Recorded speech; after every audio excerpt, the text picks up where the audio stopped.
ناظرین کرام، آج کے پروگرام میں ہم آپ کی ملاقات ایک انتہائی ممتاز شخصیت سے کروا رہے ہیں، اور اس ممتاز شخصیت کا نام ہے جناب منظر ایوبی صاحب۔ منظر ایوبی صاحب علم و ادب کی دنیا میں ایک ممتاز شخصیت رکھتے ہیں، ایک نمایاں مقام رکھتے ہیں۔ منظر ایوبی صاحب کی زیادہ تر وجہ شہرت جو ہے وہ ان کی شعر گوئی ہے۔ شاعر کی ایک مستند شاعر کی حیثیت سے جانے مانے جاتے ہیں، لیکن چونکہ یہ ایک ہمہ جہت شخصیت ہیں، لہٰذا صحافت، ریڈیو براڈ کاسٹنگ اور ادبی اور ثقافتی سرگرمیوں میں بہت زیادہ مصروف عمل ہونے کی سبب یہ بہت زیادہ جانے اور مانے جاتے ہیں۔ لاتعداد کتابوں کے مصنف ہیں، اور آپ کی اطلاع کے لیے میں یہاں پر اس موقع پہ عرض کرنا چاہتا ہوں کہ منظر ایوبی صاحب کی ادبی خدمات کے اوپر ایک تحقیقی مقالہ کراچی یونیورسٹی میں ابھی حال ہی میں مکمل کیا گیا ہے۔ منظر ایوبی صاحب، پروگرام باکمال میں آپ کو خوش آمدید کہتا ہوں۔ بہت شکریہ آپ کا، بہت شکریہ۔ منظر صاحب، آپ کا بہت بہت شکریہ کہ آپ ہماری دعوت پر یہاں تشریف لائے ہیں۔ نہیں کوئی ایسی بات نہیں۔ تو میں اس موقع پر چاہوں گا کہ آپ ہمارے ناظرین کو اپنی ابتدائی زندگی کے بارے میں اور آپ کی اپنی ابتدائی تعلیم و تربیت کے بارے میں کچھ بتائیں۔ جاوید صاحب، جہاں تک میری پیدائش کا تعلق ہے تو میں ہندوستان میں ریاست یو پی کے ایک بہت ہی مردم خیز علاقے بدایوں سے میری جو مٹی ہے اس سے ضمیر اٹھا، اور بدایوں کی اس قدر مردم خیز یہ زمین ہے کہ یہاں اب تک تو ہم سنتے آئے تھے منظر صاحب کے بدایوں کے پیڑے مشہور ہیں، لیکن آج پتہ لگا کہ شاعر بھی مشہور ہے۔ شاعر مبدئی اس میں مٹھاس ہے، اس میں بھی مٹھاس ہے، شاعری میں بھی اسی لیے لوگوں میں مٹھاس ہوتی ہے۔ تو ہماری سرزمین سے جن لوگوں نے بڑی بڑی عظیم شخصیتیں زندگی کے مختلف شعبوں میں جنہوں نے کارہائے نمایاں انجام دیے، وہ وہاں سے اٹھی ہیں۔ آج بھی، اور تاریخ کا اگر آپ مطالعہ کریں تو اس میں بھی آپ کو ہر دور میں تقریباً بدایوں کے لوگ جو ہیں وہ آپ کے ان کے کارنامے آپ کی طرف سے گزریں گے۔ یہ دور بھی ایسا ہی ہے کہ اس دور میں بھی کچھ کم لوگ نہیں ہیں۔ تو وہاں میری پیدائش ہوئی ایک متوسط درجے کے زمیندار گھرانے میں، اور میری تعلیم و تربیت دونوں وہیں اسی شہر میں ہوئیں، کیونکہ وہ ہمارا شہر جو ہے اسی لیے کہ اس کی بہت سی خوبیاں ہیں، اس کو یعنی مدینۃ الاولیاء کہا جاتا ہے، مدینۃ العلم کہا جاتا ہے، مدینۃ العلماء کہا جاتا ہے، مدینۃ الشعراء کہا جاتا ہے، مدینۃ الادباء کہا جاتا ہے۔ یہ بدایوں کے بارے میں جہاں اس کے بارے میں ہے، بڑا عام مزارات اولیاء کی سرزمین کہلاتی ہے۔ تو وہاں علمی اور عزمی اور ثقافت کا آپ اندازہ لگا سکتے ہیں کہ پورا شہر جو اس پر سرگرمیاں جاری رہتی ہیں۔ تو ہم جب اس دنیا میں ہم بھیجا گیا اللہ میاں نے، تو ظاہر ہے کہ ہمارے جب آنکھیں کھولی تو ہم کو ہر طرف علمی، ادبی اور ثقافتی فضا ملی۔ آپ کو گھر میں بھی یہ فضا میسر تھی؟ ہاں، ہمارے گھرانے میں ایک اچھا خاصا ہمارا پڑھا لکھا گھرانہ تھا، خود کاشت بھی ہوتی تھی اور زمینداری بھی تھی ہماری یہاں، اور لیکن یہ کہ ہماری یہاں فنڈامنٹلزم کو پسند نہیں کیا جاتا تھا میرے گھرانے میں، لبرل ٹائپ بنیاد پر کلیات، بالکل لبرل ٹائپ کے مسلمان جیو دو کے اصولوں پر تک کوئی پابندی نہیں تھی۔ معاشرہ زمینداروں کا اصل میں انڈیا میں خاص طور سے یو پی کے جو مسلمان آپ کی زمیندار، قطع کلامی کرتا ہوں میں، جیسے آپ نے کہا کہ آپ کا گھرانہ لبرل تھا، یہاں لبرل ان کو کہا جاتا ہے، یعنی خاص طور پہ لبرلز کی غلط ڈیفینیشن جو ہے وہ رائج کی گئی ہے، خاص طور پہ ملاؤں کی جانب سے اور بنیاد پرستوں کی جانب سے، جو کہتے ہیں کہ لبرل بالکل ایک آزاد طبقہ ہوتا ہے جس کو معاشرتی اقدار کا کوئی لحاظ نہیں ہوتا۔ میرا خیال ہے آپ کی ایسی نہیں، یہ تو ملاؤں کی ہوئی ہے، ایسا کوئی بات نہیں ہے۔ یہ تو لبرل تو ایک ایسا طبقہ ہے کہ جو بہت سی آزادی اقدار کی قائل ہونے کے باوجود بھی بہت سی پابندیاں اپنے اوپر سرزد کرتا ہے، ایسا تھوڑا ہی ہے۔ روشن خیالی ہے، اور انسان سے محبت ہے، اور یعنی دوسروں کا خیال اپنے آرام کی خاطر ایسا نہیں کرتے، اور ہر چیز یعنی وفاداری ہے، جس میں وفاداری ہے، اخلاقی اقدار ہوتی ہے۔ ہماری تہذیبی اور تمدنی بہت سی اقدار ہوتی ہیں جن کی پاسداری اور وفاداری ہمارا کام ہے، ایسی بات نہیں ہے۔ تو وہ مذہبی کٹر مذہبی جو گھرانے ہوتے ہیں ان کی یہاں ہوتا ہوگا، ہمارے یہاں ایسا نہیں ہوتا تھا۔ تو اس زبان سے تعلق تھا، تو میں نے تو اصل میں اپنے ارد گرد یعنی گھر کے اندر بھی اور باہر نکلنے کے بعد بھی شہر کے اندر بھی میں نے علمی اور ادبی سرگرمیوں کو جاری دیکھا. لوگ محبت کرتے ایک دوسرے سے، اور خاص طور پہ اس زمانے میں علم و ادب کے حوالے سے گفتگو کر رہا ہوں کہ مشاعرے بہت ہوا کرتے تھے. گلی گلی کوچہ کوچہ جو ہے وہ مشاعرے جو ہے مشاعرہ ایک طرح کا انسٹیٹیوشن تھا. ایک انسٹیٹیوشن تھا، بالکل ایک ادارے کی حیثیت تھی. وہاں اصل میں بچوں کو، بڑے نئی نسل جو تھی وہاں اس کو تربیت ملتی تھی، اس کی ذہنی تربیت ہوتی تھی. بلکہ اگر میں آداب یعنی محفل جسے کہتے ہیں نا کہ کس طرح آداب محفل کے علاوہ مشاعرہ ایک اظہار خیال کا موقع فراہم کرنے کی جگہ تھی، یوں کہا جائے فریڈم آف ایکسپریشن کی بات. جی ہاں بالکل ایک انسٹیٹیوشن تھا اور آج بھی قائم ہے. گرچہ کافی زمانہ گزر گیا، انقلابات آئے، قدریں بدلی، زندگی کی ٹوٹ پھوٹ ہوئی، لیکن مشاعرے کا انسٹیٹیوشن آج بھی سب سے زیادہ مؤثر ثابت ہوتا ہے ادب کے فروغ میں اور اس کی ترویج و ترقی میں. آج بھی وہی رول ادا کر رہا ہے. اب یہ دوسری بات ہے کہ پہلے تالیاں نہیں بجتی تھی مشاعروں میں، پہلے واہ واہ کہا جاتا تھا، آج تالیاں بج جاتی ہیں.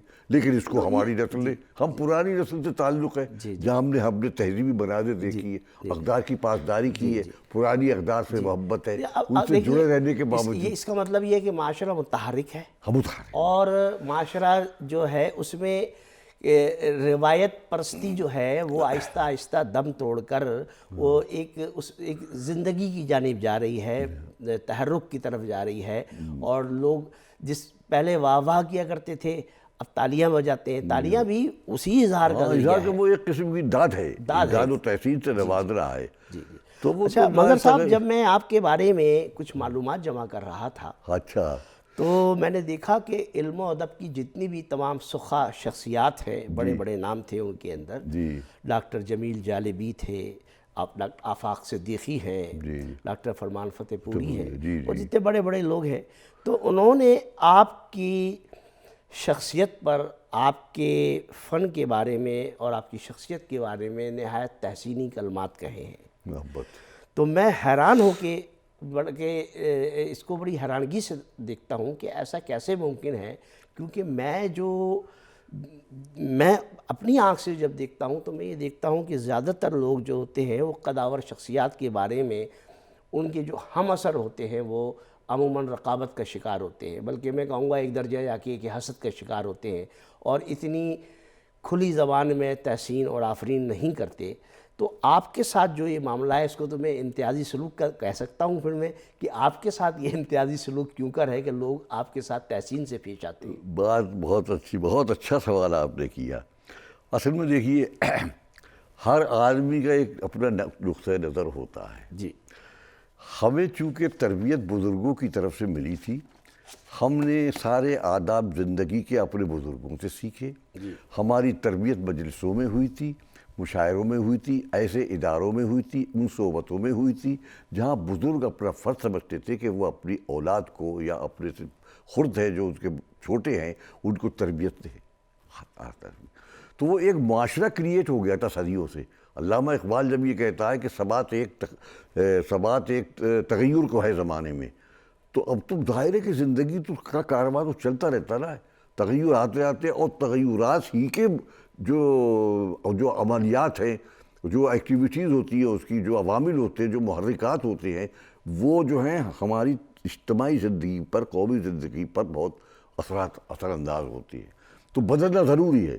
تو جس طریقے سے قدریں بدلتی ہیں، ان میں ٹوٹ پھوٹ آتی ہے، وہ انقلابی کے نتیجے میں آتی ہیں. اور یہ آزاد لبرل لوگوں کا جو طبقہ ہوتا ہے معاشرے کے اندر، وہ بڑا اہم رول ادا کرتا ہے. اس کو وہ بتاتا ہے کہ دیکھو زمانہ بدل گیا، اب ہمیں ان اقدار کو چھوڑ دینا چاہیے جو انسان کی ترقی کی راہ میں رکاوٹ پیدا کرے. ان اقدار سے اپنے آپ کو جڑا رکھو جو ہمیشہ قائم رہنے والی ہے. یہ فرق ہوتا ہے ہمارے اور دوسروں کے نقطہ نظر میں. یہ فرق ہے.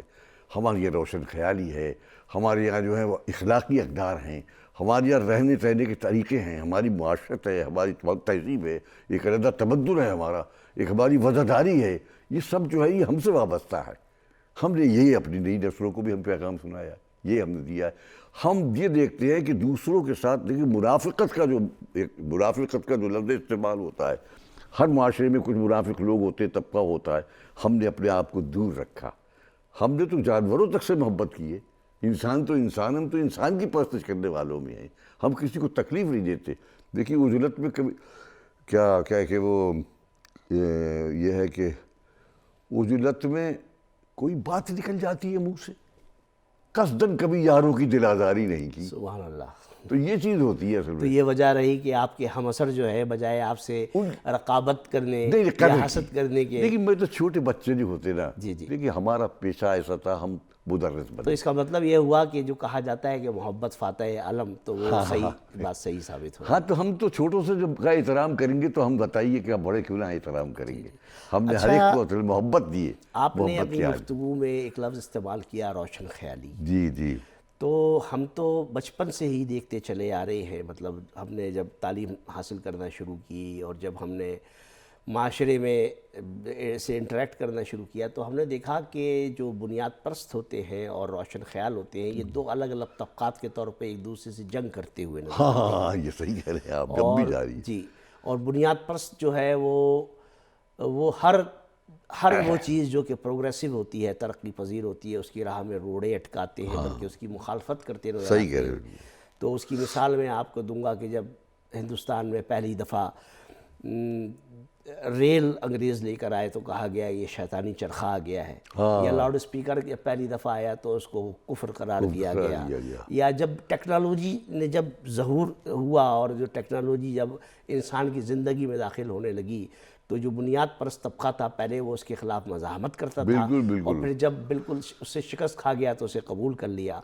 تو پوچھنا آپ سے یہ ہے کہ روشن خیالی جو آپ نے لفظ استعمال کیا، تو روشن خیال سے آپ کی کیا مراد ہے؟ کیا آپ کی مراد روشن خیال سے یہ تو نہیں ہے کہ جو آپ کے شعور اور جو آپ کا جو ریشنل تھنکنگ سسٹم ہے، آپ کا کریٹیکل تھنکنگ سسٹم ہے، اگر کوئی چیز اس کے اس پروسیس سسٹمز کو اگر سے گزر کے صحیح ثابت ہو تو اس کو آپ روشن خیالی قرار دیں گے؟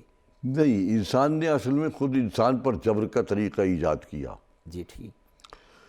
روشن خیالی کا مطلب یہ نہیں ہے کہ مادر پدر آزادی حاصل کر لی جائے، جی، بلکہ معاشرے کے کچھ اصول کو ضوابط، کچھ قواعد ہوتے ہیں، جی، طرز بود و باش، طرز معاشرت ہوتا ہے، ان کو قائم رکھنا چاہیے، وہ ہے روشن خیالی۔ روشن خیالی میں ہمیشہ یہ اس بات کا خیال رکھا جاتا ہے کہ دوسرے جو طبقات ہیں جو نظریاتی طور پر ہم سے اتفاق نہیں کرتے، ہم انہیں بھی برا نہیں کہتے، ہم کوشش کرتے ہیں کہ انہیں اپنے نظریات کے مطابق ڈالیں۔ تو ہر مثبت نقطہ نظر رکھنے والا جو ہوتا ہے اسے لبرل کہا جاتا ہے۔ ہر مثبت نقطہ نظر اور ہر پازیٹیو مثبت تبدیلی، پازیٹیو تبدیلی، اور پازیٹیو سوچ رکھنے والا جو ہے وہ کبھی ترقی کے خلاف نہیں ہوگا۔ وہ تخریب تعمیر پسند ہوتا ہے، تخریب کی طرف نہیں جاتا، اور ہر ترقی کے راستے میں رکاوٹ نہیں پیدا کرتا۔ یہ ہمارے یہاں کہ وہ طبقہ ہے، یہ طبقہ، اور اس کو اللہ تعالیٰ جو ہے تو آپ روشن خیالی کو ایک بلیسنگ سمجھتے ہیں؟ ہاں بات تو ظاہر ہے۔ دیکھیے ہماری بہت سی، میں نے جیسا کہ پہلے اپنی گفتگو میں کہا، بہت سی اقدار حیات ہماری ایسی ہیں کہ دائمی حیثیت کے حامل ہیں، ہم ان سے جڑے رہتے ہیں بہت سے طور پر۔ بزرگوں کا احترام ہے، اخلاقی اقدار ہیں ہماری، دوسروں کے ساتھ پیش آنا، دوسروں کی مدد کرنا، رحم دلی، فیاضی، اصول، انسان کو خوش کرنا، یہ ساری چیزیں جو آتی ہیں نا، یہ اس پر ان سے یہ دائمی اقدار ہیں۔ نفرت دائمی قدر ہے، ہاں نفرت بھی دائمی قدر ہے اگر ایک ہی طرف ہے وہ۔ تو مطلب کہنے کا میرے یہ ہے کہ ہم ان دائمی اقدار کو جن کی وجہ سے انسانیت نے اس دنیا میں فروغ پایا ہے اور انسان کو انسان بنایا، ہم ان سے جڑے رہتے ہیں، اور اس کے ساتھ ساتھ ترقی کی جو رفتار ہے اس میں شامل ہو جاتی ہیں۔ جیسا کہ آپ نے فرمایا کہ صاحب اب یہ چیز آئی کہ پہلے مائکروفون کو یہ قرار دیا گیا کہ بھئی اسے خانہ کعبہ میں بھی اجازت نہیں تھی، یا فوٹو، فرض کیجیے فوٹو کا، جیسا کہ فوٹو میں کرا، تو یہ اب ہماری پرانی نسل کو ایک بڑا ہی جو یہاں پر میں آپ سے ذکر کروں گا، اب یہ ہے سائنٹیفک دور۔ یہاں پر یہ دیکھیے، یہ جب سے یہ اپنا شروع عالمگیریت کا نظریہ آیا ہے، اب تو ایک ولیج کیونکہ ایسے سنی، ایک یہ بٹن دبائیے اس کی خبر وہاں تک ہو جائے، دوسرے دنیا ایک گلوبل ولیج کی، تو اس میں کوئی چیز چھپی ہوئی نہیں رہتی۔ یہ ہے سائنٹیفک دور، فلسفے کا دور ہے، عقل کا دور ہے، خیرت کا دور ہے۔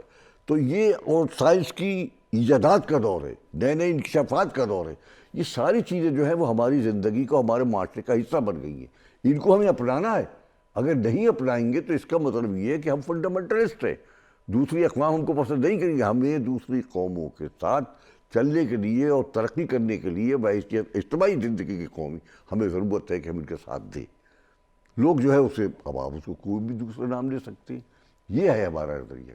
منظر صاحب، آپ سے گفتگو نہایت دلچسپ پیرائے میں چل رہی ہے، لیکن میرا جو بنیادی سوال جو سب سے پہلے میں نے آپ سے کیا تھا تو وہ میرا ابھی بھی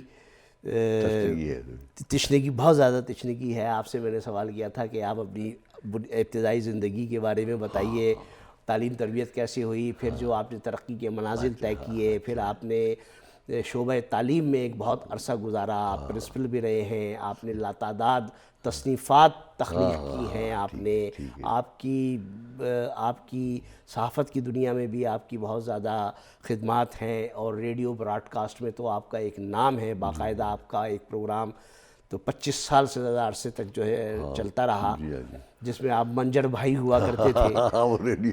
جی، محنت کشوں کے لیے، جی، محنت کشوں کے لیے پروگرام چلتا تھا، ہم نے اپنے بچپن میں سن رکھا ہے اس کو۔ تو آپ ذرا تھوڑا سا اپنی زندگی کا ایک جائزہ پورا تفصیلی پیش کریں، شروع سے آخر تک۔ تو ابتدائی تعلیم کے بعد میں اصل میں ہم نے میٹرک تک اور بلکہ اس کے انٹر تک جو ہے وہ ہم نے بدایوں شہر میں تعلیم حاصل کی، اور اس کے بعد میں پاکستان کی تشکیل عمل میں آ گئی۔ ٹھیک، تو ظاہر ہجرت کے خط گزرنا پڑا ہے ہمارے سے، ہمیں کچھ ایسے حالات پیدا ہو گئے کہ اب میں کیا بتاؤں، ہے تو وہ سیاسی لیکن ہماری زندگی سے اس کا تعلق ہے، تو آپ ضرور بیان کریں۔ وہ ہم بیان یوں کریں گے کہ ہم زمیندار تھے، ہماری زمینیں تھیں، تو پاکستان بننے کے بعد میں نقل مکانی کے نتیجے میں یہاں سے کچھ لوگ، یعنی ہندوستان سے کچھ لوگ جو تھے وہ آئے، تو یہاں پاکستان سے وہاں لوگ شرنارسی جنہیں کہا جاتا ہے، جیسے وہاں سے مہاجر کہا جاتا ہے، تو وہ ایک ایسا خاندان آیا کہ جس نے ہمارے اوپر حملہ کیا۔ اسے معلوم تھا اس گاؤں میں فلاں زمیندار رہتا ہے، اس کی زمینیں ہیں، مکانات ہیں، سب کچھ ہے۔ والد صاحب کا تو ہمارا انتقال ہو چکا تھا، ساری والدہ ہماری دیکھ بھال کیا کرتی تھی، خود کاشتکاری تھی، اور ظاہر ہمارا آسامی تھا، گاؤں میں تھا۔ تو وہ اصل میں میں مختصر بیان کرنا چاہتا ہوں کہ وہ ایک دن ایسا ہوا کہ ہم پر حملے کا جو ہم کو خبر ملی، تو ہم اپنے سارا سامان، ساری چیزیں، ہر چیز چھوڑ کے جو تھے وہ ہم چھوڑ کے چلے آئے وہاں سے، وہ ہم پر حملہ نہیں ہو سکا۔ وہ چھوڑ کر ہم شہر کے حویلی ایک گاؤں میں بھی تھی اور شہر کے مکان میں آ گئے، وہ ساری پر ہمارا قبضہ ہو گیا گاؤں کے اس پر۔ اور پھر جو بیتی ہے ہم پر، ہم اس کا کیا بیان کریں۔ اس کی وجہ اس میں یہ ہے، سیاست پاکستان کی تشکیل میں اس کے دستور نے کچھ کیا ہو، ورنہ ہندوستان نے کانگریس کے پاس ایسا وہ دستور تھا کہ جس میں واضح طور پر یہ لکھا تھا کہ سوتنتر ہو جائے گا، جب بھارت آزاد ہو جائے گا تو آزادی کے بعد میں زمیندارانہ سسٹم ختم کر دیا جائے گا۔ ٹھیک ہے، ٹھیک ہے، ہمارے یہاں کوئی کانسٹیٹیوشن میں ایسی بات نہیں تھی۔ اچھا، چونکہ یو پی صوبے میں زیادہ تعداد مسلمانوں زمینداروں کی تھی، اب اندازہ لگا دیجیے پاکستان بن گیا، ہندوستان میں جو مسلمان رہ گیا وہ تو کون ہے؟ وہ تو چلے آئے نقل مکانی کر کے، جو زمیندار نہیں تھے۔ اب زمیندار کیا کرے؟ وہ تو لٹ گیا، برباد ہو گیا، اس سے تو زمینیں چھین لی گئی، وہ تو پراپرٹی اس کی گورنمنٹ کی ہو گئی۔ اب کیا کرے؟ جو امیر تھا وہ فقیر ہے، جو فقیر تھا وہ امیر، وہ طرح ہو گیا۔ وہاں تو نان و شکم کا رشتہ برقرار رکھنے کے لیے ہمیں تکلیف کا سامنا کرنا پڑا۔ جس کے دسترخوان پر 50 اور 100 آدمی روز کھانا کھاتے تھے، خود وہ محتاج ہو گیا۔ مسلمان بہت گھاٹے میں ہوا، تو وہ کیسے وہ وہاں سے بھاگا؟ تو وہاں سے آیا روزگار کی کہا، ہم روزگار کی پیٹ کی وجہ سے ہم بھاگے۔ کوئی ہمیں مذہب نہیں لایا، کوئی ہمیں نظریے ضرورت نہیں لایا، ہم خود بھاگے وہاں سے۔ ہم کیا کرتے وہاں پر؟ اور زیادہ تعداد مسلمانوں کی تھی، وہ زیادہ نہیں پڑھی لکھی نہیں تھی، ہم لوگوں کو خاندانوں میں تعلیم زیادہ نہیں تھی، بڑے ہوئے اب خاندان سب سے گاؤں ہے، اپنی ساری چیزیں ہیں۔ تو یہ سلسلہ رہا، یہ اس طرح سے جب ہم مجبور ہو گئے اور فاقہ کشی پر نوبت آئی، تو پھر ہم نے وہاں سے ہجرت کی اور کراچی آ گئے، پاکستان میں آ گئے، اور یہاں پر ہم نے ابتدائی دور گزارا ہے وہ بس گزارا کر لیا۔ تعلیم بھی حاصل کی، یہاں پر مرکزی حکومت میں ملازمت بھی کی، لیکن وہ مرکزی حکومت کی ملازمت ہمارے مزاج کے مطابق نہیں تھی، کیونکہ ہم اکنامکس، کامرس اور اکاؤنٹس اور اسٹیٹسٹکس، یہ ہم نے تعلیم حاصل کی، لیکن مزاج ایسا تھا نہیں، مزاج تو آپ جانتے شاعرانہ تھا، تو پھر ہم نے ماسٹر آپ اردو نے شاعر ہی بننا تھا. ہاں شاعر بننا تھا، قدرت کو ہمیں یہ ذریعہ ہمارا بنانا تھا، تو ہم چونکہ ماسٹر کر چکے تھے اردو میں، تو ہمیں. آپ کو انکشاف کب ہوا کہ آپ کے اندر ایک شاعر موجود ہے؟ تو یہ شاعر مطلب کیسے آپ نے مطلب اپنا اظہار کیسے کیا آپ نے کہ آپ ایک شاعر ہیں، وہ اس وجہ آپ میں سے شاعری بہت جبلت ہے، ہاں وہ یہ کیسی شروعات ہوئی؟ وہ میں بتاتا ہوں. اور پھر پیچھے جانا پڑے گا کہ اصل میں طالب علمی کے زمانے میں جو ایکسٹرا کیریکولر ایکٹیویٹیز جو تھی اس میں ہم بڑھ چڑھ کر حصہ لیتے تھے. تو اس میں تک بندی بھی کیا کرتے تھے، بیت بازی ہوا کرتی تھی، تو اس میں ظاہر ہے کہ وہ زمانہ ایسا تھا تو اس میں تک بندی بھی کر لیا کرتے تھے. لیکن چونکہ قدرت نے یہ ایک تخلیقی صلاحیت اپنے ہاتھ میں رکھی کہ وہ جس کو چاہے نوازے، جس کو نہ چاہے. ہمیں وہ بھی تخلیقی صلاحیت وہی طور پر اللہ تعالیٰ نے دی. ہمارے بارے میں لوگوں نے لکھا ہے کہ جب ہم پیدا ہوئے تو لوگ تو بچہ تو روتا ہے، تو ہم تو جو روئے تھے وہ بھی وزن کے اندر روئے، فائلات یہ لکھا ہے. تو اس کا مطلب یہ قدرت نے نوازا نہ تھا ہم کو کہ ہمیں اوزان سے، تو یہ جیسے اوزان، بہور، یہ قوافی، ردیف وغیرہ، یہ ساری چیز جو ہے یہ اللہ تعالیٰ نے ہمیں قدرتی طور پر عطا فرمائی تھی. تو اس کا تو ہمیں تجربہ ہو گیا. سور تال ہم نے کبھی نہیں سیکھا لیکن ہمیں تجربہ تھا، تو ہم نے چھوٹی چھوٹی غزلیں نظمیں کہنا شروع کر دی تھی. اور نتیجہ یہ ہوا کہ سن 47 پاکستان کی تشکیل کا سال ہے. اس وقت تک 2-3 سال میں میرے ہند و پاک کے معیاری رسائل و جرائد تھے، اس میں میرا کلام جو تھا وہ شائع ہوتا تھا. جب میں یہاں آیا ہوں تو میں مستند شاعر ہو گیا تھا. ہاں میری بڑی قدر کی گئی یہاں پر، اور مجھے یہاں پر کھلا میدان ملا. یہاں کے جو سینئر شعراء تھے انہوں نے دل سے لگایا، میری ہمت افزائی کی، میری حوصلہ افزائی کی. وہ شاعروں میں جب میں پڑھتا تھا تو میری حوصلہ افزائی کی جاتی تھی. اور نتیجہ یہ کہ بہت جلد اللہ تعالیٰ نے مجھے اس میدان میں کامیابی سے ہمکنار کیا. کیونکہ اچھا دوسرا، جیسا کہ آپ نے سنا، میں نے کبھی کسی کو رونتا ہوا نہیں پڑھا. میں نے ہمیشہ ہمت افزائی سے کام کیا، اپنے اخلاقی اقدار کی پاسداری کی. میرے اپنے جو پرانے اپنے جس طریقے سے ہم پر مہربان رہے، ہماری پاسداری کرتے رہے، ہماری مہربان رہے، یہی ہم نے وہی رویہ آپ نے نئے آنے والوں اور نسلوں کے لیے راستہ ہم نے چھوڑا. کبھی ہم نے ایسا نہیں کیا کہ ہم ان کو کچلتے ہوئے نئی نسل کو آگے بڑھے.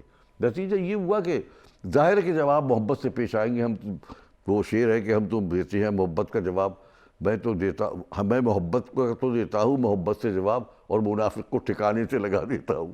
تو وہ یہ اپنا اصول رکھا. اسی جذبے کے تحت آپ نے ایم اے اردو بھی کیا؟ ہاں جی، ماسٹر کر کیا. اس کے بعد یہ پیشہ ہمیں بہت راس آیا، کیونکہ یہی ہمارے نان و شکم کا رشتہ برقرار رکھنے کے لیے ہمیں یعنی کامیابی حاصل ہوئی. یعنی وہ دن رات کا یعنی آپ کے معاشی مسائل بھی اس سے حل ہوتے رہے، اسی سے ہوتے رہے، اور آپ کے فکری اور ذہنی تفکیر کے راستے بھی آپ کے لیے کھلتے گئے. اور سب سے بڑی تو یہ دیکھیے، ہم نے پروگریسو موومنٹ میں کام کیا. ایک نظریہ ترقی پسند نظریہ آیا تھا جو سن 34 میں، جس کی بنیاد پڑی تھی ادب کا. ہم اسی نظریے کے قائل تھے. تو یہ جو ہماری یہ تصور تھا فنڈامنٹل کہ ہمیں خراب اس نے تباہ کیا نا، تو ہم اس نظریے سے وابستہ ہوئے. ہماری پوری شاعری اسی کا نچوڑ ہے. اب آپ دیکھ لیں، اس ترقی پسند نظریے کی وجہ سے لوگوں نے ہماری بڑی ہمت افزائی کی. ہم نے اپنی ظاہری یعنی وہ جو شاعری جسے کہتے ہیں نا کہ شاعری جو ہے وہ فنون لطیفہ کی ایک شاخ ہے. ٹھیک ہے، فنون لطیفہ کی ایک شاخ اپنی جگہ، لیکن شاعری ایک سماجی عمل بھی ہے. جی ہاں، آپ کے سوال سے آپ کی بات سے ایک بہت عمدہ سوال جو ہے وہ میرے ذہن میں آ رہا ہے کہ میں دیکھ رہا ہوں موجودہ دور میں کہ فکری، موضوعاتی، مقصدی اور مزاحمتی شاعری جو ہے وہ اب دم توڑتی ہوئی نظر آ رہی ہے. یا تو دو باتیں ہو سکتی ہیں، شاعر حساس نہیں رہے یا پھر منافقت کا شکار ہو گئے. آپ کیا کہتے ہیں؟ میں اس سے آپ رائے سے اتفاق نہیں کرتا. قصہ یہ ہے، یکسانیت جو ہے وہ فطرت کے خلاف ہے. یکسانیت سن 34 میں ترقی پسند تحریک کا وجود، یعنی وہ ہمارے اردو میں داخل ہوا، وہ رجحان تھا اس وقت، پھر وہ تحریک میں شامل ہوئی. وہ ایک ہمارے کانسٹیٹیوشن میں یہ تھا، ادبی اس کا جو منشور تھا کہ ایک غیر طبقاتی معاشرے کی تشکیل جو ہے وہ عمل میں لائی جائے، غیر طبقاتی معاشرے طبقاتی جس میں معاشرے میں اور فلاحی جہاد. اور کچھ ہمارے اس خیالات یہ بھی تھے کہ ایک فلاحی ریاست قائم کی جائے. بات کرنے کو جی چاہے گا کینیڈا کے بارے میں. ہماری تعبیر یہ ملک ہے جناب، یہ تعبیر ہماری ملک ہے. آپ نے کینیڈا کو بھی اپنی آنکھوں سے ارے دیکھا صاحب ہے، یہ تعبیر اگر ہے یہ تعریف کا مستحق ہے تو ضرور کیجیے. تو وہ نتیجہ یہ ہوا کہ وہ وہ رجحان وہ تحریک کو ہم نے اپنایا، اور ہم نے صرف ذاتی کیفیات، احساسات اور اپنے محسوسات ان سے ہٹ کر ہم نے میلانات، اپنے نظریات، اپنے رجحانات، اپنے خیالات اور اپنے تغیرات، ان سب کو، یہ سب کا تعلق ہماری خارجی زندگی سے ہے. ہماری ہم نے دیکھا کہ زندگی دم توڑتی نظر آئی ہم کو. ہر طرف افلاس ہے، بھوک ہے، بیماری ہے، غریب مظلوم طبقہ ہے، مزدور ہیں، یہ سب کچل رہے ہیں. زمیندار ہم اپنے دیکھ چکے تھے. یہاں بھی وہی طبقہ، یہاں زمینداری ختم نہیں ہوئی. یہاں تو وہی انداز تھا، وہی طبقاتی معاشرہ، وہی جبر، تشدد غریب کے ساتھ. تو ہم نے اس سب کی ترجمانی کی. ترقی پسند تحریک نے بہت وقت، جتنا ادب تخلیق ہوا ہے ترقی پسند تحریک کے زیر اہتمام، وہ مقابلہ نہیں کیا جا سکتا. لیکن آپ کی طرف آ رہا ہوں، لیکن یکسانیت بری ہوتی ہے. ترقی پسند تحریک سن 60 میں دم توڑنے لگی. کیوں؟ اس کی وجہ تھی ہر شخص ترقی پسند. یکسانیت آ گئی ہے دم میں. یہی نہیں پتہ چلتا کہ منظر ایوبی کی یہ غزل ہے یا اختر شیرازی کی غزل. نہیں دیکھیے، یہ چیز ہو گئی. میں یہاں تھوڑا سا آپ سے اختلاف کروں گا کہ مسائل تو سارے وہی ہیں. اب ایک منظر ایوبی صاحب اس کی مسائل کی ترجمانی کر رہے ہیں، دوسرا آصف جاوید کر رہا ہے. انداز گفتگو میں فرق ہوگا لیکن مسائل تو اپنی جگہ موجود ہیں نا. تو اس کو یکسانیت کیسے کہیں گے؟ جو چیز موجود ہے اسی کا تو اظہار ہو رہا ہے. حضور یہ تو بات آپ نے میرے اس کی مزاج کی اور میرے دل کی کہی. یہ اب آپ کر رہے ہیں کینیڈا کا ذکر. آپ کینیڈا میں بیٹھے ہوئے ہیں. یہ فلاحی ریاست ہے. یہاں حکومت جو کچھ کرتی ہے وہ عوام پر دائر ہے. یہاں ہمارے خواب کی یہ تعمیر ہے. یہ ہم اپنے ملک، جب ہم اپنا ارد گرد کہاں رہتے، ہم انڈیا میں رہتے تھے، وہاں سے جب پاکستان میں آئے، پاکستان کے معاشرے میں اور کینیڈا کے معاشرے میں زمین آسمان کا فرق ہے. یہاں پر ہمارے یہاں تو دان و شکم کا رشتہ برقرار رکھنے کے لیے طبقاتی جنگ لڑنی پڑتی ہے. وہاں پر یہ آپ کی بات صادق آتی ہے کہ ترقی پسندوں کو اپنے نظریے سے ہٹنا نہیں چاہیے، اور نہیں ہٹے اب تک. وہ قائم ہے، احتجاج بھی جاری ہے. وہاں پر مفاہمت نہیں ہوتی. وہاں پر اب تک جنگ جاری ہے باطل کی اور حق کے خلاف. آج بھی حقوق کی جنگ جاری ہے وہاں پہ. آج بھی آمریت کا دور ہے. جمہوریت کے انداز میں بھی آمریت چل رہی ہے وہاں پر. ابھی تک حقوق نہیں ملے انسان کو جس طریقے سے آپ کے حقوق حاصل ہیں. اور یہی وجہ ہے کہ یہاں پر آپ ذمہ داری کے ساتھ آپ وہ تمام اصولوں پر چل رہے ہیں جو حکومتیں آپ کی فلاح بہبودی کے لیے دیے. اس سے زیادہ کون سا اچھا معاشرہ ہوگا؟ میں تو دنیا میں بہت سے ممالک میں گیا ہوں، میں نے تو ایسا معاشرہ ہی نہیں دیکھا. بھائی آپ کیا کہہ رہے ہیں؟ یہ ہے ترقی پسند معاشرہ جسے ہم ترقی پسند کہتے تھے. اس مثالی معاشرہ کہتا ہوا مجھ سے. ماشاءاللہ. بات بتائیے یہاں پر یہ ہے. آپ اس چیز کا زیادہ ادراک رکھتے ہیں، اور چونکہ آپ نے دنیا کے دوسرے ممالک بھی دیکھے ہیں اور آپ نے ظلم جبر استحصال کو بھی اپنی آنکھوں سے دیکھا ہے بلکہ سہا ہے. بالکل. تو آپ ایپل کو ایپل اور بنانا سے کمپیئر کر سکتے ہیں نہایت عمدگی کے ساتھ. یہ تو بات اپنی جگہ ہے. لیکن مظہر صاحب میرا سوال ابھی اپنی ہی جگہ پر قائم ہے اور میں وہاں سے ابھی ہٹ نہیں رہا ہوں. یہ میں آپ کی بات نہیں کر رہا ہوں. مجھے معلوم ہے کہ آپ مزاحمتی شاعری کرتے ہیں، آپ علامتی شاعری کرتے ہیں، مقصدی اور موضوعاتی کرتے ہیں. میں نے آپ کا کلام پڑھ رکھا ہے. لیکن میں یہ دیکھتا ہوں کہ جو کچھ آپ بات کر رہے ہیں، ظلم کی، جبر کی، تشدد کی، معاشرتی تفاوت کی، اس سب چیزوں کے باوجود میں یہ دیکھتا ہوں کہ زیادہ تر شعراء اکرام جو ہے وہ اس سب کو اپنا موضوع نہیں بناتے. اچھا، یعنی زندگی کے جو پیچیدہ مسائل ہیں ان کی ترجمانی نہیں کرتے. ہاں، نہیں کرتے. صحیح کہہ رہے ہیں آپ. تو میرا کہنے کا مقصد تھا کیا وہ بے حس ہیں یا وہ منافقت کا شکار ہیں؟ نہیں، اصل میں وہ منافقت کا شکار ہیں. ہمارے طبقہ میں آدمی دنیا میں آپ کیا سمجھتے ہیں؟ کم منافق ہیں. ایک بات میں آپ کو بتاتا ہوں، آپ دیکھیے میری 5 کتابیں ہیں نثر کی. ماشاءاللہ. آپ یہاں پہ ذرا ان کا تعارف دکھلا دیجیے. اب دیکھیے میری پہلی کتاب آئی تکلم، غزلوں کا مجموعہ. اس کے بعد نظم کی کتاب آئی، وہ اس کا نام ہے کہ مزاج. ٹھیک ہے تیسری کتاب آئی چڑھتا چاند ابھرتا سورج، جی، قومی اور ملی شاعر پہ مشتمل. پھر پانچویں کتاب آئی متاع آخرت، وہ وہ دینی اور متاع مذہبی. آخرت آپ نے لکھ ڈالی. ہاں وہ لکھ تو ڈالی، کیا وہ لکھ کوئی ڈالی. آخری کتاب سمجھ کے لکھی نہ آپ نے؟ نہ اس کے بعد بھی بہت سی کتابیں آئیں. غرض یہ بہت سی سے مراد یہ وہ شاعری کے علیحدہ چلتی رہی، سنجیدگی اور مختلف موضوعات پر مشتمل آتی رہی.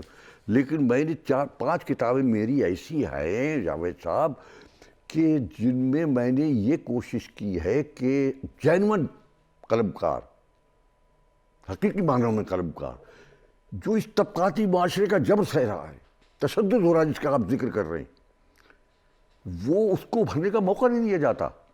آپ کا اب ہم نے اس کو، اب وہ کیوں یہی تو وجہ ہے آپ نہیں نظریہ ترقی پسند اپنی جگہ ہے، لوگوں نے اپنا نظریہ بدلا بھی نہیں ہے، لیکن جو اچھا کہنے والے لوگ ہیں ان کو موقع کہاں مل رہا ہے؟ ادبی دنیا سے زیادہ تو منافقت ہی نہیں ہے. اس کا مطلب یہ ہوا کہ ادبی دنیا میں بھی اجارہ داریاں چل رہی ہیں. اجارہ داریاں ہیں. میں بتا رہا ہوں کہ دیکھیے وہ لوگ جو اتنا اچھا کہتے ادب ہیں، کی دنیا میں مقدس بارگاہیں بن گئی ہیں. ہاں. ایک فقہ کا آدمی دوسرے فقہ کی بارگاہ میں جا کے بالکل ہاں بالکل، میں آپ کو صحیح اپنا کلام نہیں پڑھ سکتا. نہیں. اب اندازہ لگائیے، آپ کو تعجب ہوگا جب میں نے یہ کام شروع کیا کہ میرا دل چاہا، کیونکہ یہ نظریہ تو میں نے اپنیاں دیکھا تھا.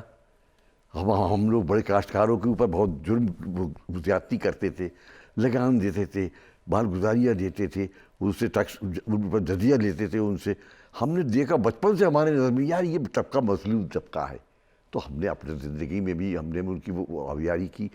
تو ہم نے یہ دیکھا کہ اس پر ان کو نجات دلائی جائے. نتیجہ یہ ہوا کہ میرے دل میں ایک جذبہ پیدا ہوا کہ مجھے انہیں جبر و تشدد سے مزدوروں کو نکالا جائے. جی، جو طاقتیں ہیں جنہوں نے معاشرے پر قبضہ کیا ہوا ہے، جو قابض ہے، ان کا قبضہ جب تک نہیں ٹوٹے گا اس وقت تک کچھ نہیں ہو سکتا. تو میں نے کونے خضروں میں، پاکستان کے کونے خضروں میں وہ اہل جو قلمکار جن کو اللہ تعالیٰ نے تخلیقی صلاحیتوں سے نوازا تھا، نہ صرف پاکستان میں بلکہ دنیا میں جہاں اردو کی بولی سمجھی جاتی ہے اور پردہ ہو رہی ہے، یعنی اردو کی نئی بستیوں میں بھی ایسے لوگوں کو تلاش کیا کہ ان کا کلام جو ہے وہ منظر عام پر آئے تاکہ لوگوں کے ذہن بیدار ہو، انقلاب آئے. تو میں نے کونے خضروں سے نکالا لوگوں کو. وسائل نہیں تھے ان کے پاس تاکہ وہ اپنے کلام کو شائع کرتے. میں ان کو لایا اور ان کے اوپر میں نے تجزیاتی اور مضامین لکھے، ان کو انٹروڈیوس کیا، ان کو کمپوز کیا، ان کو لایا، ان کو کلام کو میں نے پیش کیا لوگوں کے سامنے.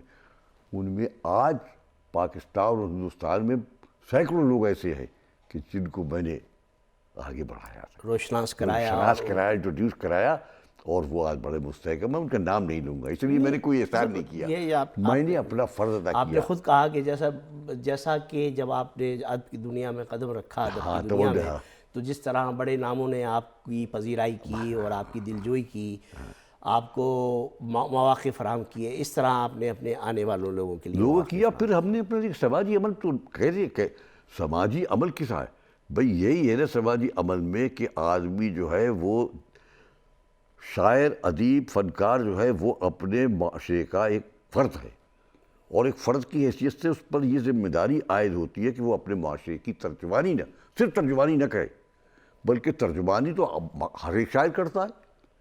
اپنے معاشرے کی ترجمانی کے ساتھ ساتھ اس معاشرے کو جو اس کی انسانیت کے خلاف ہے اس کو تبدیل بھی کرے، جس کو مزاحمتی شاعری کہتے ہیں، جسے مزاحمتی شاعری کہتے ہیں. مزاحمتی شاعری پہلے ہوتی ہے، یہ مزاحمتی شاعری پہلے تو اس کو جو ہے وہ احتجاج کیا جاتا ہے، وہ کام نہیں چلتا تو جو ہے مزاحمت کی جاتی ہے. مزاحمتی شاعری جب ختم ہوتی ہے اس پر بھی اثر نہیں ہوتا، طبقاتی نظام برابر جاری رہتا ہے. مظلوم پر ایک بڑا طبقہ جو ہے مظلوموں کا، ان کی دادرسی نہیں ہوتی، تو پھر وہ انقلاب کا راستہ اختیار کرتا ہے قلمکار. اور یہ وہ انقلاب کا راستہ ہے کہ جس میں اپنی جان بھی دیتا ہے اور اس کو حقوق نہیں ملتے. آج کل ہمارے یہاں جنگ یہی جاری ہے، ایشیا کے بعد ممالک میں یہی جنگ جاری ہے کہ انسان کو اس کے پیدائشی حقوق اللہ تعالیٰ نے بنیادی انسانی حقوق سے محروم رکھا جاتا ہے، جن کا ہے وہ ان کو دلائے جائیں.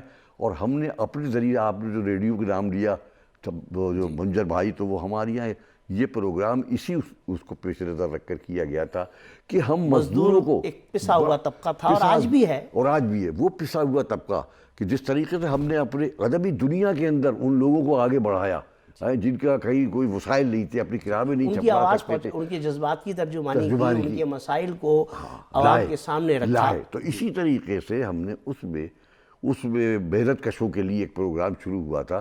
بھٹو صاحب کا زمانہ تھا تو پیپلز پارٹی نے اس کو شروع کیا تھا. وہ تو خیر کوئی بھی پارٹی ہوتی، بہرحال جاری تھی ہماری پیپلز پارٹی بہرحال ایک عوامی پارٹی تھی. عوامی پارٹی تھی. اسے کیا تو ہم نے وہ پروگرام ہمارا اتنا کامیاب گیا. اچھا اس میں ہم کیا کرتے تھے؟ ہم اس میں صرف حقوق کی بات نہیں کرتے تھے، بلکہ کہ حقوق کے ساتھ ساتھ مزدوروں کی، محنت کش طبقے کی، مظلوم طبقے کی کیا فرائض ہیں، ان کی اپنی ذمہ داریاں کیا ہے وہ بھی ادا کرے، تاکہ وہ آجر کو جب تک اگر آجر انہیں اجرت دے رہا ہے اس کے بدلے وہ پوری مزدوری نہیں کر رہے اور کام کے دوران مشینوں کو نقصان پہنچا رہے ہیں، جیسے کہ ایک رویہ سامنے آیا تھا ایک زمانے میں ٹیکسٹائل ملوں کے حوالے سے.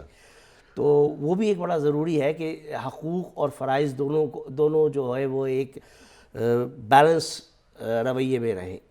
اچھا کہاں تھا اتنا شعور حیات لوگوں میں؟ کسی نے شعلہ احساس کو ہوا دی ہے. تو یہ ہم دیتے رہے ہیں. جی جی جی. اب اس میں کہاں تک کامیابی ہوئی ہے؟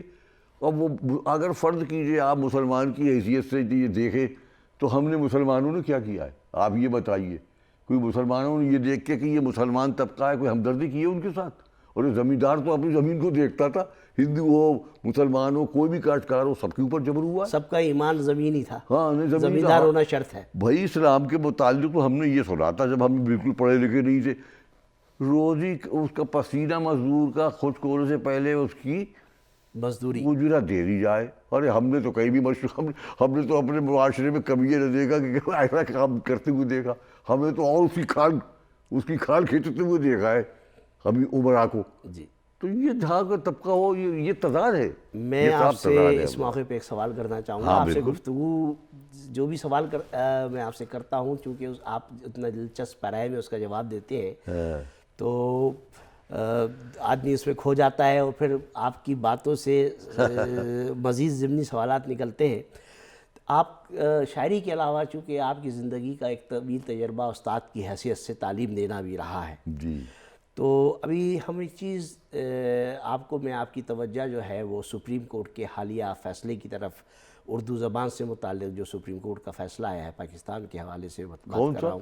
پاکستان کے حوالے سے میں بات کر رہا ہوں. قومی زبان کا قومی زبان جو سپریم کورٹ نے فیصلہ دیا کہ اس کو ہر شعبے میں رائج کیا جائے.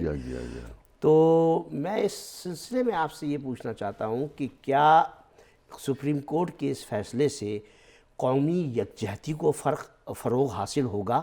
ایک تو سوال میرا یہ ہے، اور دوسرا یہ ہے کہ اس فیصلے کے جو دوررس نتائج آئیں گے تو اس سے علاقائی زبانوں کا کیا ہوگا، اور مادری زبان میں بچے کو تعلیم دینے کا فلسفہ جو ہے کیا وہ پھر غلط ثابت ہو جائے گا؟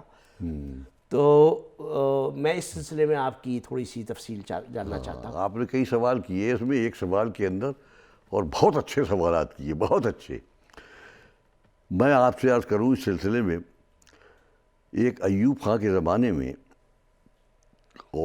شروع سے پاکستان جب بنا، ہمارے یہاں سندھ کا صوبہ جی، اس میں سندھی کے جو طلبہ ہوتے تھے جی، وہ اردو لازمی تھی ان کے لیے پڑھنا. ٹھیک، شروع سے.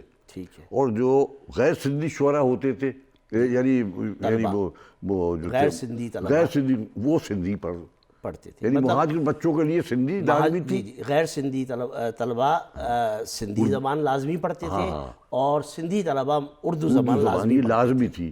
ان کے زمانے میں پتہ نہیں کیا ان کے دماغ میں آئی، کیا وہ یکجہتی چاہتے تھے، وہ کیا ان کا مقصد تھا، وہ بات کو پتہ چل گیا. اردو کو لازمی رکھا گیا. اردو کو لازمی رکھا گیا کہ سندھی بچے لازمی پڑھے اردو، اور اردو کو بچوں کو آزادی دے دی گئی کہ وہ چاہیں تو نہیں پڑھے، کمپلسری ختم، آپشنل ہو گیا. یہ غلط ہوا. یہی سے تو بنیاد ٹیڑھی ہو گئی.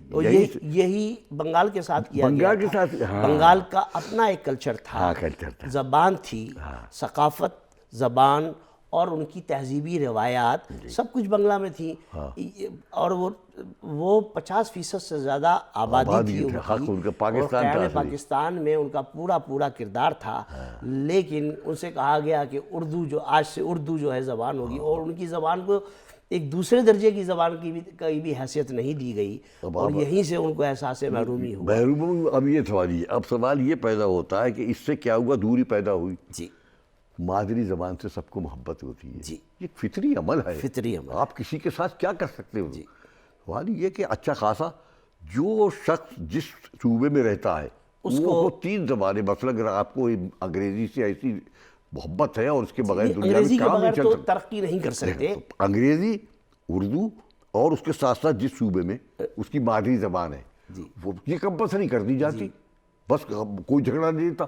بچے جب بڑا ہوگا تو وہ 3 زبانیں جانتا ہوگا۔ آپ یہ دیکھیے کہ یہ پڑوسی ملک انڈیا میں ایسا ہی کیا جاتا ہے کہ وہاں پر 3 زبانوں میں تعلیم دی جاتی ہے، انگلش، انگلش، ہندی، اور ایک اس صوبے کی جو قومی زبان، مادری زبان، جیسے کرناٹک ہے، گجراتی ہے، مراٹھی ہے، اس طرح تعلیم دی جاتی ہے۔ اب آپ یہ دیکھیے کہ بچے کو 3 زبانوں میں تعلیم دینے کا جو بنیادی فلسفہ ہے، میں سمجھتا ہوں اس سے کہ ایک یونیفارمٹی بھی پیدا ہوگی، ہر بچے کو ملک کی سطح پر انگلش بھی آئے گی، تاکہ وہ آگے سائنس اور ٹیکنالوجی جو ہے، میں اگر اس میں جانا چاہے جو سارا علم انگلش میں ہے، اور انگلش بچے نے 10-12 سال تک پڑھ رکھی ہے، تو وہ بہت آسانی کے ساتھ وہ آگے ترقی کے مراحل طے کر سکتا ہے۔ اور اردو پاکستان کا ہر بچہ پڑھے گا تو قومی زبان کی حیثیت اس کو ملے گی، اور علاقائی زبان جو ہے جیسے پنجابی ہے، پشتو ہے، بلوچی ہے اور سندھی ہے، تو جو جس صوبے میں رہ رہا ہے وہ اس صوبے کی زبان ہے، اس کو لازمی پڑھایا جائے، 10-12 سال تک اس کو پڑھایا جائے، تاکہ مادری زبان میں بچہ تعلیم حاصل کرے اور مادری زبان کو فروغ حاصل ہو۔ تو میں سمجھتا ہوں کہ یہ زیادہ اس سے قومی یکجہتی آپ کی تجویز آتی۔ ارے صاحب آپ کیا بات کر رہے ہیں، میں بتاؤں گا آپ کو، میں تو یہاں تک جانے کے لیے تیار ہوں، لوگوں نے اس کی مخالفت کی، میں کبھی نہیں ڈرا، کہ اگر قومی زبان کو جتنی یعنی مقامی زبانیں ہیں، ان میں سے بیشتر زبانیں جن کا بہت ذخیرہ ہے اور بڑی مالدار زبانیں ہیں، مثلا پنجابی ہے، مثلا سندھی ہے، مثلا بنگالی ہے، جو دوسری زبانیں ہیں، مقامی زبانیں جو صوبوں کی، ان سب کو آپ قومی زبان قرار دیتے ہیں، فرق کیا پڑتا ہے؟ ہاں بالکل، بھائی تو کیا فرق پڑتا ہے؟ قوم تو ایک ہی ہے، قوم تو ایک ہی ہے بھائی، وہ تو ایک گلدستہ بنتا ہے بہت۔ بالکل، اور کیا انڈونیشیا ہے، دوسرے ممالک ایسے ہیں کہ جہاں کئی قومی زبانیں، اس سے فرق نہیں پڑتا، اس سے قومی یکجہتی کو فروغ ملتا ہے۔ اچھا ہماری دیکھ لیجیے، نفرتیں کم ہوتی ہیں، ہم صرف اپنی نالج کی وجہ سے، اور یہ جاننے کے لیے کہ بلوچستان کی تہذیبی اور تمدنی کیا روایات ہے، ہم کب ان کے قبض ہوتے، جب قریب ہوتے، اسی وقت ہوتے جب ہم اس کی زبان کو سمجھ سکیں اور اس تفہیم اس کلچر کو سمجھ سکیں گے، زبان کے ذریعے ہی سمجھیں گے۔ جب ملک کی مختلف مقامی زبانوں سے کو ایک دوسرے آپس میں مدغم ہونے کا، تو یکجہتی تو ہوگی نا۔ تم تو خود کہاں کھودتے ہو، حکمرانوں سے ہر دور میں یہ شکایتیں رہی، یار کان کھول کے سنو، آنکھیں کھلی رکھو، یہ دیکھو پنجاب ہماری سب سے بڑا صوبہ ہے، آپ نے اسے پنجابی کو نظر انداز کر دیا، زبان کو، پنجابی زبان چھین لی گئی ان سے، اور اس صوبے کے لوگوں کا یہ حال ہے کہ اردو سے اتنی محبت کرتے ہیں کہ سارا مرکز جو ہے ہمارا پنجاب سے ہے۔ میں تو اس سے ایک درجے آگے جا کے بات کرنے کو تیار ہوں کہ قیام پاکستان سے لے کے آج تک دیکھیے اردو ادب کے اندر جو کنٹریبیوشن ہے، اگر پاکستانیوں کا کنٹریبیوشن لیں گے آپ تو اہل پنجاب کا کنٹریبیوشن سب سے زیادہ ہے۔ بالکل اسی طریقے سے اردو ادب کی بات بالکل بالکل صحیح کہہ رہے ہیں آپ، بالکل۔ ارے انہوں نے بھی دعویٰ کیا ہے، بتایا ہے کہ اردو کہاں پیدا ہوئی، پنجاب کہتا ہے اردو ایک لشکری زبان ہے نا جناب، لشکری زبان ہے، اور اردو میں میں نہیں کہوں گا کہ کسی کی اجارہ ہے، اردو ایک ٹھیک ہے قومی زبان ہے، لیکن ہم آپ کی بات سے یہ بات مجھے بہت اچھا لگا سن کے کہ مادری زبان اور علاقائی زبان کی اہمیت کو نظر انداز نہ کیا جائے اور ان کو زندہ رکھا جائے، اور بچوں کو مادری زبان میں تعلیم دی جائے، اردو بھی پڑھائی جائے، انگلش بھی پڑھائی جائے، ان کو آگے کے لیے تیار کرنا ہے۔ زبانیں جو ہیں وہ مشترکہ ورثہ ہوتی ہے قوموں کا، زبان کسی ایک علاقے میں نہیں بانٹی جا سکتی، تمام زبانیں ہمارا جو زبان کو اپنا لیتا ہے وہ زبان اس کی ہو جاتی ہے. آج انگریزی کو ہم نے اپنا لیا وہ ہماری ہو گئی, آج فرانسیسی کو اپنا لیا وہ ہماری زبان ہو گئی. یہ خانوں میں بھی نہیں بڑھ, اور اسی وجہ سے کہتے ہیں کہ ادب کو خانوں میں نہیں بٹا جاتا. نہیں بانٹ سکتے. ہم اپنی نالج کو بڑھانے کے لیے, اضافہ کرنے کے لیے دوسری زبانیں سیکھتے نہیں سیکھتے. اگر یہ گورنمنٹ کے لیول پر اگر یہ کام سرکاری ہو جائے تو ملک ہمارا کہاں سے کہاں پہنچے. آپ غور کیجیے کہ ایسا ہوتا ہے. لٹریچر کو دیکھتے, صرف لٹریچر جو ہے اس سے معلوم ہو جاتا ہے کہ بھئی کون جو ہے وہ قوم جو ہے کتنی ترقی کر رہی ہے, کہاں پر جا رہی ہے, اس کو ہمارے ساتھ چلنا چاہیے. اور ورنہ یہی ہوگا کہ نفاق پیدا ہوگا. اب آپ دیکھیے ہمارے ملک میں جو کچھ ہو رہا ہے, تماشا ہو رہا ہے, آپ اس دیکھ میں رہے ہیں. ٹیکنیکل غلطیاں بہت زیادہ شامل ہیں. بہت زیادہ ہے. علم ہو, فلسفہ ہو, کوئی ہو, یہ بیکار ہے جب تک کہ آپ اس کی اپنی زبان میں اس کو تعلیم علم نہیں دیں گے. منظر صاحب جی کچھ تھوڑی سی بات انسانیت کی بھی کر لیتے ہیں. ہاں صاحب, ارے وہ تو فرض ہے, ہمارے بنیادی عقیدہ اسی پر ہے. بھئی ہمیں ظاہر منظر ہے. صاحب ابھی سعودی عرب کے حوالے سے بات کر رہا ہوں کہ وہاں 2 حادثات ہوئے پیدر پہ, جس میں بہت ساری انسانی جانیں جو ہیں وہ ضائع ہوئیں. لیکن ایک چیز ہم نے دیکھی کہ ان تمام واقعات کو ہر طرف سے دبانے اور چھپانے کی, خاص طور پہ مسلم ورلڈ سے اور بالخصوص پاکستان کے حوالے سے بات کروں گا, بلکہ وہاں تو پاکستان میں ٹیلی ویژن پہ یہ ہدایات بھی جاری کر دی گئیں کہ اس موضوع کو موضوع گفتگو نہ بنایا جائے. تو لیکن ادیب اور شاعر جو ہے وہ تو حساس ہوتا ہے. میں یہ دیکھ رہا ہوں کہ انسانی واقع یعنی انسانی زندگیاں چلی گئیں. چلیے حکومتوں کی تو اپنی سیاسی مصلحتیں ہوتی ہیں, تو ادیبوں اور شاعروں کی تو سیاسی مصلحتیں نہیں ہوتی. تو انسانیت اس برے طریقے سے پامال ہوئی ہے, اور یہ انسانی غفلت کی وجہ سے یہ حادثات جو ہے وہ پیدا ہوئے اور ہزاروں کی تعداد میں لوگ مارے گئے. لیکن ادیبوں شاعروں کی طرف سے, اہل قلم کی طرف سے جو ہے ابھی تک کوئی احتجاج سامنے نہیں آیا, کوئی احتجاجی شاعری سامنے نہیں آئی. اس کی کیا وجہ بیان کریں گے آپ؟ دیکھیے, اول تو یہ ہے کہ ان خبروں پر ایک قسم کی قدغن لگائی گئی. جی ادھر سے لگائی گئی نا, جی ہماری طرف سے بھی لگائی گئی کہ تاکہ دل زیادہ پریشان نہ ہو, لوگ مضطرب تھے. ایسا نہیں ہے. ہر صاحب دل نے اور ہر شاعر نے اپنا ادیبانہ فرض ادا کیا ہے. اس کا جو شاعرانہ نظمیں بھی لکھی گئیں, مضامین بھی لکھے گئے, لیکن ان کو کوشش یہ کی گئی کہ ان تحریروں سے, چاہے وہ نظم کی صورت میں ہو یا نثر کی صورت میں ہو, ان کے ادیبوں کا جو رد عمل جو ہوا ہے وہ کئی ہمارے یعنی ملک کے اندر یا 2 ملکوں کے درمیان کسی غلط فہمی کا شکار نہ ہو جائے.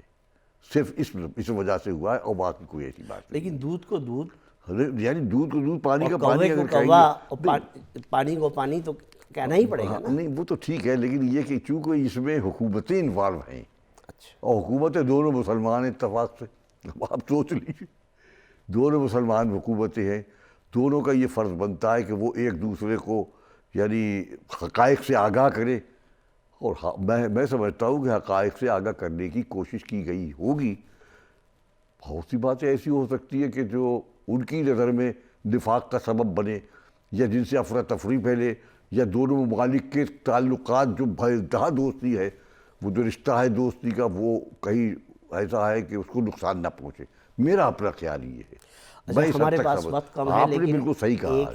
ہمارا وقت کم ہے, لیکن ایک انتہائی اہم سوال میں آپ سے کرنا چاہوں گا. جی جی کہ آپ کا تعلق پاکستان سے ہے اور بھارت سے بھی رہا ہے, تو کچھ پاک بھارت تعلقات کے بارے میں روشنی ڈالیے کہ مستقبل میں آپ کو کچھ ایسی امید نظر آتی ہے کہ ہمارے تعلقات بہتر ہو جائیں گے, اور عوام کا عوام کے ساتھ رابطہ بحال ہو جائے گا, اور ثقافتی اور معاشرتی سرگرمیاں اور تجارتی سرگرمیاں شروع ہو جائیں گی. کیا آپ ایسا دیکھتے ہیں؟ دیکھیے, یہ بہت اچھا سوال آپ نے کیا ہے, اور آپ نے اور یہ ایسا ہونا چاہیے یا نہیں ہونا چاہیے؟ مشاہدہ بھی آپ نے کیا چاہیے کہ ہم تو کہتے ہیں مست, جسے کہتے ہیں انگریزی میں مست, یعنی ہونا چاہیے. یہ بہت ضروری ہے, اس سے دونوں ملکوں کو فائدہ ہوگا. اور ہم نے تو اپنے اشعار میں بھی کہا ہے کہ ہم نے کٹتے دیکھیے سروں کی کئی فصلیں منظر, اب نئی جنگ کی تیاری نہیں کر سکتے. ماشاءاللہ. اب نئی جنگ, اب ہم نہیں چاہتے جنگ. یعنی مسائل جنگوں سے نہیں حل ہوتے, مشاورت سے ہوتے, ٹیبل ٹاک سے ہوتے ہیں. تو ہم ایک ٹیبل پر بیٹھے, اچھا کچھ لو کچھ دو کے, اس اصول کو اگر پیش نظر رکھا جائے تو ہمارے بہت سے قومی مسائل انٹرنیشنل سطح پر حل ہو سکتی ہیں۔ اصل میں دیکھیے ہمارے جذبے کیا ہے، آپ یقین کریے کہ کوئی بھی ادیب یا فائن آرٹس سے تعلق رکھنے والا طبقہ ہے، یہ کبھی جنگ نہیں چاہتا، اپنے دشمن سے بھی جنگ نہیں چاہتا، اور ہمیشہ یہ یکجہتی، امن، سکون، محبت کا سبق دیتا ہے۔ اور ہم نے ادیبوں نے ہر پلیٹ فارم پر یہ کوشش کی ہے کہ انڈیا سے ہمارے تعلقات بہتر سے بہتر ہونا چاہیے، اور ہندوستان کے ادیبوں نے اور قلمکاروں نے جھوٹی بات نہیں ہے کہ یہی کوشش کی کہ ہمارے پاکستان کے اور ہندوستان کے تعلقات جنگ دونوں ملکوں کو تباہی کی بات، اور ہم نے انتظار کر لیا۔ اب تو ہم چاہتے ہوتے ہیں ایک ہی ملک کی، ایک ہی ماں کی دو اولادیں، بھارت پاکستان۔ منظر صاحب، آپ سے گفتگو اس قدر دلچسپ رہی کہ تقریباً گھنٹہ گزر گیا اور ہمارے موضوعات بالکل تشنہ طلب ہیں، وہ بالکل بھی جو ہے وہ ایسا نہیں ہوا کسی مرحلے پہ اطمینان ہوا، دل چاہتا ہے اور باتیں کریں، لیکن وقت چونکہ محدود ہے تو، اور آپ شاعر ہیں تو یہ ممکن نہ ہے کہ ایک شاعر کو پروگرام میں بلایا جائے اور شاعر سے یہ نہ گائے، تو آپ کو میں چھوڑتا ہوں آپ کی پسند کے اوپر، کوئی اپنا جو بھی آپ کا سب سے پسندیدہ کلام ہو اس کی صرف چند اشعار جو ہے 2 یا 3 میں پیش کیے دیتا ہوں۔ اچھا یہ دیکھیے ایک زمانہ آئے گا انشاءاللہ، ہم تو بڑے دور اندیشی سے کام لیتے ہیں، اردو آج جس شکل میں ہے اس شکل میں نہیں رہے گی اگر آپ تغیر اور تبدل پر یقین رکھتے ہیں، بالکل یقین ہے، کیونکہ اردو کی نئی بستیاں آباد ہو رہی ہیں، اب ہم دیکھ رہے ہیں اردو کدھر جا رہی ہے، تو اب وہ 50 سال کے بعد کیا کون سی زبان ہوگی یہ ذرا ملاحظہ فرمائیے۔ بھانمتی کا کنبہ کب تک جوڑو گے، ماشاءاللہ، بھانمتی کا کنبہ کب تک جوڑو گے، دھرتی کو آکاش بنا کر چھوڑو گے، دھرتی کو آکاش بنا کر چھوڑو گے، جھوٹے سچے سارے بندھن توڑو گے، جھوٹے سچے سارے بندھن توڑو گے، اپنے ہاتھوں اپنی قسمت پھوڑو گے۔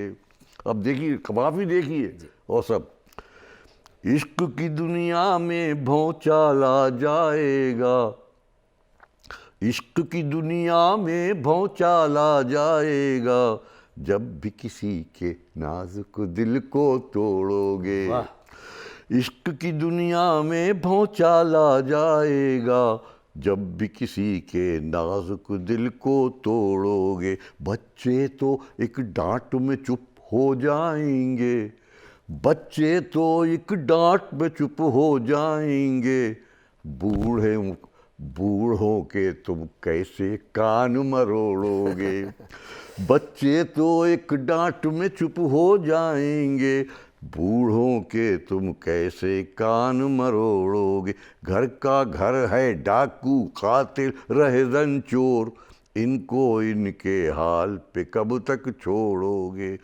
ان کو ان کے حال پہ کب تک چھوڑو گے، کیا ہے اب ان چلتی پھرتی لاشوں میں نے تو اپنا دیکھ رہا ہوں، کیا ہے اب ان چلتی پھرتی لاشوں میں، کب تک ان کے جسم سے خون نچوڑو گے، کیا ہے اب ان چلتی پھرتی لاشوں میں، کب تک ان کے جسم سے خون نچوڑو گے، دنیا تو 100 بار تمہیں دھتکار چکی، اپنے پہنچے ہیں اس نتیجے، دنیا تو 100 بار تمہیں دھتکار چکی، تم دنیا سے جانے کب منہ موڑو گے، تم دنیا سے جانے کب منہ موڑو گے۔ پہلی دفعہ یہ مضمون لایا ہوں میں، دیکھیے، مائیوں منگنی مہندی چوتھی اور چالا،